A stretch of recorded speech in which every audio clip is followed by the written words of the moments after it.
Storytime Audio presents From Betrayal to Healing, a journey beyond the shadow of a cheating wife. In this compelling tale, follow Mark's struggle to navigate the treacherous waters of trust and betrayal. As he transitions from traditional film photography to the digital age, Mark meets Lisa, a woman whose own past is marred by deceit. Together, they embark on a journey of learning, love, and ultimately, the difficult path to forgiveness. Join us as we explore the complexities of human relationships and the fragile nature of trust. Mark felt like he was drowning. The digital age had swept over him, and he was struggling to stay afloat. His darkroom was a relic of the past, and he knew he needed to catch up. That's why he found himself in a Photoshop class at the local vocational training center in the fall of 2020. He had recently taken up digital photography but knew next to nothing about how to proof and edit photos on a computer. The first class was more challenging than he had anticipated. "Damn, what have I done?" he muttered to himself as he stared at the screen. His picture had somehow blown up to 10 times its original size. Flipping through his notes, he found an icon that he hoped would undo his mistake. "I'm never going to get this," he said in frustration. A soft giggle came from the seat next to him. He turned to see a woman with a bright smile on her face. "That's not funny," he told her, feeling more embarrassed than before. "No, it is," she replied, still smiling. She glanced at his screen. "Just resize the print by adjusting the pixels or click the size you want." Mark followed her instructions, but once again, the image turned out too small. "Damn," he muttered again, now aware that others were watching him struggle. "If you don't mind, I've got a problem here, okay?" he said to the onlookers.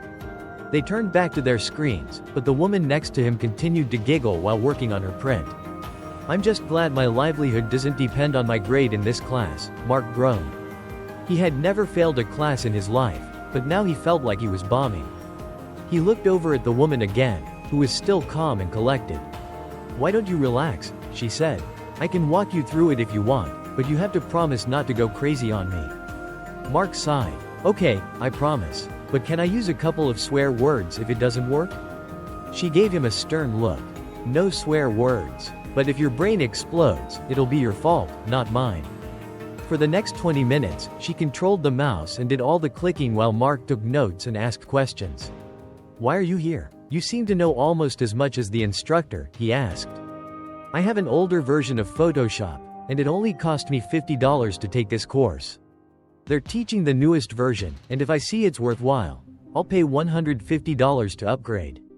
If not, I'll just get a little hands-on experience while waiting for the next version to come out." "That's a great picture, by the way. Did you take it?" she asked. "Of course, I took it," Mark replied, surprised by her question. "All the pictures on this are mine. Don't bite my head off. I was just asking. Like I said, great shot. What did you use as a lens?" "Canon f2.8 70-200mm lens, the version with ultrasonic and internal stabilization." "Are you a photographer?" "Not really. I just take a lot of pictures at night and at long distances. I mostly shoot sunrises and wildlife. I'm not a morning person," she replied with a smile. "My name is Lisa, by the way." "Nice to meet you, Lisa. I'm Mark. If you don't mind, could we go through this again so that this time I control the mouse? I want to make sure my notes are accurate." They spent the rest of the class working together, and Mark started to feel more confident. After class, they walked to a nearby cafe and continued their conversation over coffee. "Why do you take night classes?"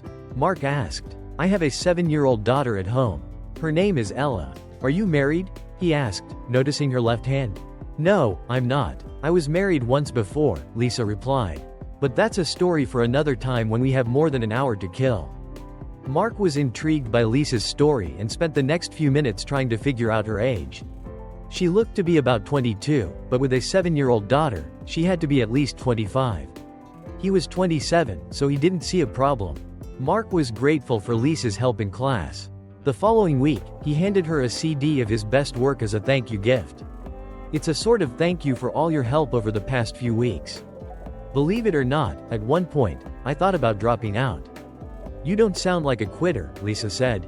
"No, but it just didn't work out for me. I know I let myself do it, but I couldn't get my head or brain or anything else to do it. So, this is my way of thanking you for helping me," Mark said with a wide smile. "That's it?" no money, no dinner? Lisa asked jokingly. No one has ever given me anything like that before, and I don't know what to say except thank you. The classes got easier as Mark got the basics down. He still made mistakes, but he managed to hold his own. During break time, they would go downstairs, grab a couple of Cokes, and sit outside. You're good. Damn good if you haven't realized it yet. What model of cannon are you shooting with right now? Lisa asked one day. Right now, it's a Canon 20D. Or should I say the company I work for, use a Canon 5D. It's a step up, but for distance, I lack the 1.6 conversion ratio of the older models. I have to use a 1.5 or 2.0 extender to get really long shots, Mark explained. Wow, so what are you photographing? Hairs on a gnat at 100 yards away? Lisa teased. Something like that, Mark laughed. Their friendship continued to grow. Sometimes after class, they would stop and have a cup of coffee or a beer, talking about their lives and sharing stories. Lisa's openness about her past and her daughter endeared her to Mark. One evening, Lisa told Mark she had to leave early. I have to go now. My mom is watching Ella, and it's getting late. How old is she? Mark asked. Her name is Ella, and she just turned 7, Lisa replied. No, I'm not married in case you're wondering. I was married once before. Sounds like it wasn't the most memorable time of your life, Mark said. That's a story for another time when we have more than an hour to kill. I'll see you next Wednesday, Lisa said, turning and walking out of the cafe. Mark spent the next few minutes finishing his coffee, thinking about Lisa's story. He hoped he had passed her little test and looked forward to seeing her again. Over the next few weeks, Mark and Lisa continued to attend their Photoshop classes together. Mark's skills improved significantly, thanks to Lisa's patient guidance. To show his appreciation, Mark decided to make a special gift for Lisa. He spent hours selecting and editing his best photographs, compiling them into a CD. The following week, Mark handed the CD to Lisa before class started. I made you a CD of my best work, he said, handing it to her with a shy smile. It's a sort of thank you for all your help over the past few weeks. Believe it or not, at one point, I thought about dropping out. Lisa looked at the CD, then back at Mark. You don't sound like a quitter, she said. No, but it just didn't work out for me. I know I let myself do it, but I couldn't get my head or brain or anything else to do it. So, this is my way of thanking you for helping me, Mark explained with a wide smile. That's it? No money, no dinner? Lisa asked, a playful glint in her eye. No one has ever given me anything like this before, and I don't know what to say except thank you. As the classes continued, Mark found himself looking forward to seeing Lisa each week. The sessions became easier, and he started to enjoy the process of learning and improving his skills. During breaks, they would go downstairs, grab a couple of sodas, and sit outside discussing photography and their lives. You're good. Damn good if you haven't realized it yet. What model of Canon are you shooting with right now? Lisa asked one day during a break. Right now, it's a Canon 20D. Or should I say the company I work for, use a Canon 5D. It's a step up, but for distance, I lack the 1.6 conversion ratio of the older models. I have to use a 1.5 or 2.0 extender to get really long shots, Mark explained. Wow, so what are you photographing? Hairs on a gnat at 100 yards away? Lisa teased. Something like that, Mark laughed. They both enjoyed these light-hearted moments, which helped them relax and bond more. One evening, after their usual post-class coffee, Lisa mentioned she had to leave early. I have to go now. My mom is watching Ella, and it's getting late, she said. How old is she? Mark asked, genuinely interested. Her name is Ella, and she just turned 7, Lisa replied. No, I'm not married in case you're wondering. I was married once before. Sounds like it wasn't the most memorable time of your life, Mark said sympathetically. That's a story for another time when we have more than an hour to kill. I'll see you next Wednesday, Lisa said, giving him a warm smile before walking out of the cafe. Mark spent the next few minutes finishing his coffee, thinking about Lisa's story. He hoped he had passed her little test and looked forward to seeing her again. After several weeks of growing closer through their classes and casual meetups, Mark finally mustered the courage to ask Lisa out on a proper date. He chose a quaint Italian restaurant he had heard good things about, hoping it would be the perfect setting for their first date. How about I take you out to dinner this Saturday night? Mark asked Lisa after class one evening. He tried to sound casual, but his heart was pounding. Lisa hesitated for a few seconds before answering, "I'm busy this weekend, but maybe some other time." Her response was polite but non-committal. Mark gave her a smile, masking his disappointment. "Sure, some other time then." On the day of their rescheduled date, Mark was nervous but excited. He arrived early at the restaurant, making sure everything was perfect. When Lisa walked in, he couldn't help but admire how beautiful she looked outside the classroom setting. Her short dark brown hair framed her face perfectly, and her emerald green eyes sparkled under the soft restaurant lights. "Wow, you look amazing," Mark said, standing up to greet her. "Thank you, Mark. You clean up pretty well yourself," Lisa replied with a smile. They were seated and ordered their meals, and as the night progressed, Mark felt more at ease. They talked about their interests, their dreams, and their pasts.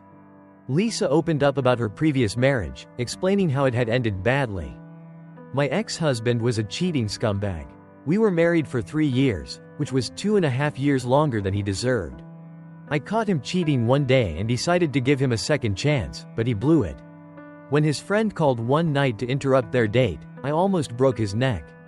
I packed his things and left them in the driveway in black garbage bags. When he started banging on the door and threatening me, I called the police. That was the last I saw of him," Lisa recounted, her eyes flashing with the intensity of her emotions. "I'm so sorry you had to go through that," Mark said, reaching out to touch her hand. "Thank you, Mark, but it's all in the past now. The only good thing that came out of that marriage was my daughter, Ella. She's the most important thing in my life," Lisa said, her expression softening as she spoke about her daughter. "She sounds wonderful. I'd love to meet her someday," Mark said, hoping he hadn't overstepped. "Maybe one day," Lisa replied, giving him a thoughtful look. The rest of the evening went smoothly. They enjoyed their meal and each other's company, laughing and sharing stories. As they left the restaurant, Mark walked Lisa to her car. "I had a wonderful time tonight," Lisa said, her eyes meeting his. "Me too. I'd love to do this again," Mark replied, feeling a surge of hope. "Definitely. I'll check my schedule and let you know," Lisa said with a smile. They shared a brief, awkward hug before parting ways. Mark drove home that night with a smile on his face, feeling optimistic about their budding relationship. Mark and Lisa's relationship continued to grow, but it wasn't without its challenges. Lisa's job as a partner in a detective firm demanded a lot of her time and often required her to be discreet about her work. This secrecy sometimes created a barrier between them, as Mark struggled to understand the full extent of what she did. One evening, as they sat together on Mark's couch, he broached the subject. "Lisa, I know you can't tell me everything about your job, but sometimes it feels like there's this whole part of your life that I can't be a part of." Lisa sighed and took his hand. "I know, Mark. It's just that 90% of the cases we handle end up in litigation, and I can't risk compromising any of them by talking about them. It's not that I don't trust you, it's just complicated." Mark nodded, understanding but still feeling the distance. "I get it. I just wish there was a way we could bridge that gap." Lisa leaned in and kissed him gently. "We will. We just have to be patient." Their discussions about the future also brought up the topic of exclusivity. They both wanted the relationship to be serious, but Lisa had some reservations. "Mark, I don't include Ella in my dates because I don't want her to get attached to someone who might not stay.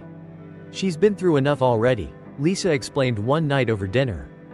"Look, I don't know where this is going between us, but I'm not just in it for your hot body," Mark said with a slight smile, hoping to lighten the mood. "Ella is a huge part of your life, and if we're going to move forward, I think I should meet her. Hell, she might hate me, and I might think she's a spoiled brat, and we can move on from there." Lisa couldn't help but smile at his honesty. "You're right, we should figure this out. But let's take it slow, okay?" Mark agreed, knowing that building trust and taking things slow was crucial for their relationship. Despite their progress, Lisa's past experiences with betrayal left her with lingering doubts. Her ex-husband's infidelity had scarred her deeply, and she feared that history might repeat itself. To alleviate her doubts, she devised a plan to test Mark's fidelity. Unbeknownst to Mark, Lisa enlisted the help of Rachel, a colleague from her detective firm, to pose as a seductive woman trying to tempt him. The plan was simple. Rachel would try to seduce Mark during one of his business trips and see how he would react. Mark's next trip was to Miami for a trade show in late 2019. He was busy coordinating the setup for his company's booth, ensuring everything ran smoothly. The days were long and exhausting, but Mark enjoyed the challenge. On the second evening of the trade show, Mark was having dinner alone in the hotel restaurant when Rachel, posing as a fellow trade show attendee, approached him. "Do you mind if I sit with you? All the other tables are taken, and I hate eating alone," Rachel said with a friendly smile. Mark looked up, seeing a pretty woman with a killer smile. "Sure, why not?" he replied, pushing the chair out for her. "I'm Rachel, by the way," she introduced herself as she sat down. "Mark, nice to meet you," he replied, trying to be polite but feeling a bit wary. They chatted casually about the trade show and their respective roles. Rachel played her part well, making small talk and slowly turning the conversation more personal. "So, Mark, do you often travel alone?" Rachel asked, her tone becoming more flirtatious. "Yeah, quite a bit. It gets lonely sometimes, but it comes with the job," Mark replied, trying to keep the conversation light. Rachel leaned in slightly, her smile seductive. "Well, if you ever need company, you know where to find me." Mark felt a twinge of discomfort. He knew what she was implying but decided to steer the conversation back to safer ground. "Thanks, but I'm actually seeing someone. She's pretty special to me." Rachel didn't back off. "I'm sure she wouldn't mind if you had a little fun while you're away." Mark's discomfort turned to annoyance. "Actually, she would. And so would I. I'm not interested, Rachel." Rachel pouted slightly but maintained her composure. "Well, if you change your mind, you know where to find me," she said, standing up and leaving the table. Mark watched her go, shaking his head. "What a night," he muttered to himself, finishing his dinner quickly and heading back to his room. The next day, Mark received a call from Lisa. "Hey, how's the trade show going?" she asked. "It's going well. Busy, but good," Mark replied, his voice steady. "Anything interesting happen?" Lisa probed, her tone casual. "Not really, just the usual trade show chaos. Had a weird encounter last night with a woman who tried to hit on me, but I shut it down," Mark said, trying to downplay the situation. "Oh, what happened?" Lisa asked, her interest piqued. "Just some woman named Rachel. She sat with me at dinner and tried to flirt, but I made it clear I wasn't interested," Mark explained. Lisa felt a wave of relief but also guilt for putting Mark in such a position. "I'm glad to hear that. You're a good man, Mark." "Thanks, Lisa. I just wish these trips weren't so lonely." "I miss you," Mark admitted. "I miss you too. We'll have to make up for it when you get back," Lisa said, her heart aching with the weight of her deception. When Mark returned from his trip, he couldn't shake the feeling that something was off. He mentioned Rachel's encounter to Lisa again, hoping to gauge her reaction. "She was just another attendee, right?" Lisa asked, trying to sound nonchalant. "Yeah, I guess. But she was pretty persistent." "It was weird," Mark said, watching Lisa's face for any sign of recognition.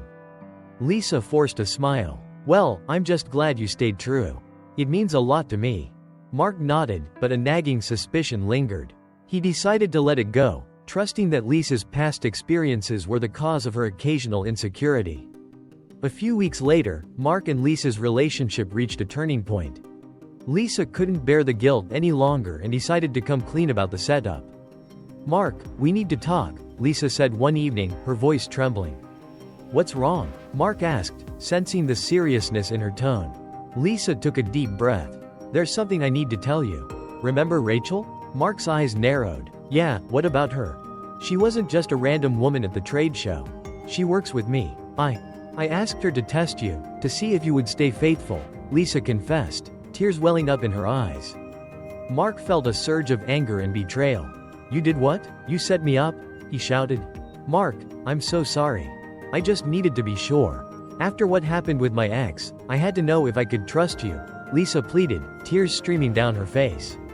Mark stood up, pacing the room as he tried to process what Lisa had just told him. "I can't believe you would do this to me. I thought we had something real, something honest." "We do, Mark. I was scared. Please, try to understand," Lisa begged. Mark stopped and looked at her, his eyes filled with hurt. "You broke my trust, Lisa. How am I supposed to get past this?" Lisa sobbed, unable to find the words to make things right. "I don't know, but I want to try. I want to fix this." Mark shook his head, feeling the weight of the betrayal. "I need some time to think," he said, grabbing his coat and leaving the apartment. As he walked down the street, Mark's mind raced with thoughts of what had just happened. He loved Lisa, but her actions had shattered his trust. He didn't know if he could ever look at her the same way again. Mark spent the next few days in a state of emotional turmoil. He avoided Lisa's calls and messages, trying to process the betrayal he felt. He confided in his best friend, John, who offered some perspective. "Mark, she made a mistake, but it doesn't mean she doesn't care about you. She's been through a lot, and her past made her paranoid. Maybe you should give her a chance to explain herself," John suggested over a drink at their favorite bar. Mark sighed. "I know, but it's hard to get past the fact that she didn't trust me." John nodded. "Trust is a tricky thing. It's hard to build and easy to break. But if you love her, it might be worth trying to fix it." Mark thought about John's words and decided to meet with Lisa. He needed closure, one way or another. They met at the same Italian restaurant where they had their first date. Lisa arrived early, looking nervous and tired. When Mark walked in, she stood up, her eyes filled with hope and fear. "Hi, Mark," she greeted him softly. "Hi, Lisa," Mark replied, taking a seat. They ordered drinks and sat in awkward silence for a few moments. Lisa finally spoke up. "Mark, I am so sorry for what I did. It was a horrible thing to do, and I regret it deeply. I was scared, and I let my past control my actions. But I never wanted to hurt you." Mark looked at her, his expression unreadable. "Lisa, I understand why you did it, but it doesn't change the fact that you didn't trust me. Trust is fundamental in any relationship." "I know," Lisa said, tears welling up in her eyes. "And I want to earn your trust back. I'll do whatever it takes. I love you, Mark, and I don't want to lose you." Mark sighed, feeling the weight of her words. "It's not that simple, Lisa. Trust takes time to rebuild, and right now, I don't know if I can trust you again." They sat in silence, both feeling the gravity of the situation. Finally, Mark spoke. "I'm willing to try, but it's going to be a long road. We need to take things slow and rebuild from the ground up." Lisa nodded, relief flooding her face. "Thank you, Mark. I promise I'll do everything I can to make this right." Over the next few months, Mark and Lisa worked on their relationship. They attended couples therapy, where they talked about their issues and tried to rebuild the trust that had been broken. Lisa introduced Mark to Ella, and they spent time together as a makeshift family, trying to create new, positive memories. Despite their efforts, the scars from Lisa's betrayal lingered. Mark found himself questioning her actions, feeling paranoid and insecure. Lisa, on the other hand, struggled with guilt and the fear that she might never regain Mark's trust completely. One evening, as they sat together on the couch, Mark finally voiced his concerns. "Lisa, I don't know if I can ever fully trust you again. Every time I see you talking to someone, I wonder if it's another setup. It's eating me alive." Lisa's face fell, and she held his hand tightly. "Mark, I understand, and I hate that I did this to you. But I promise you, there are no more setups, no more lies. I'm here, fully committed to making this work." Mark nodded, but deep down, he knew that the trust they once had was gone.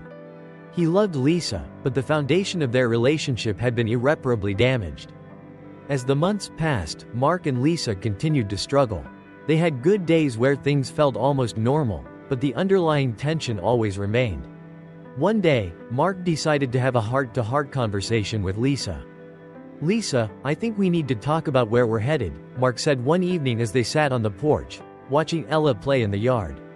Lisa looked at him, her eyes filled with worry. "What do you mean? I love you, and I care about you and Ella deeply. But this isn't working. We're trying so hard to fix something that might be beyond repair," Mark said, his voice heavy with sadness. Lisa's eyes filled with tears. "Mark, please don't say that. We've come so far. I know, but sometimes love isn't enough. Trust is the backbone of any relationship, and without it, we're just two people trying to make something work that's already broken," Mark said gently. Lisa wiped away her tears, nodding slowly. "I understand. I just wish things had been different." "Me too," Mark said, feeling a pang of regret. "But maybe it's time we both move on and find happiness elsewhere." They sat in silence for a few moments, the weight of their decision settling in. Finally, Lisa spoke. "You're right. It's time to let go." They spent the next few weeks preparing for their separation. Mark moved out and found a small apartment nearby, so he could still be a part of Ella's life. They agreed to remain friends and support each other as they moved forward. On their last night together, they sat in the living room, reminiscing about the good times and sharing their hopes for the future. "I'll always care about you, Lisa. And I hope you find someone who makes you happy," Mark said, his voice filled with sincerity. "I'll always care about you too, Mark. Thank you for everything," Lisa replied, tears streaming down her face. As they said their final goodbyes, Mark felt a sense of closure. It was a painful ending, but it was necessary for both of them to heal and move on. In the weeks and months that followed, Mark focused on rebuilding his life. He threw himself into his photography, finding solace and creativity in his work. He also started dating again, cautiously opening himself up to the possibility of new love. Lisa, on the other hand, continued to work on herself and her trust issues. She dedicated more time to Ella and her career, finding strength in her independence. Although their relationship had ended, Mark and Lisa remained in each other's lives, supporting one another from a distance. They had learned valuable lessons about trust, forgiveness, and the complexities of love. One sunny afternoon, as Mark was setting up his camera for a photo shoot, he received a text from Lisa. "Thank you for teaching me to trust again. Wishing you all the best." Mark smiled, feeling a sense of peace. He replied, "Thank you, Lisa. Take care." As he continued with his work, Mark felt hopeful about the future. He knew that love and trust were fragile, but he also knew that with the right person, it was worth the risk. Thank you for tuning in to Storytime Audio and experiencing From Betrayal to Healing, a journey beyond the shadow of a cheating wife.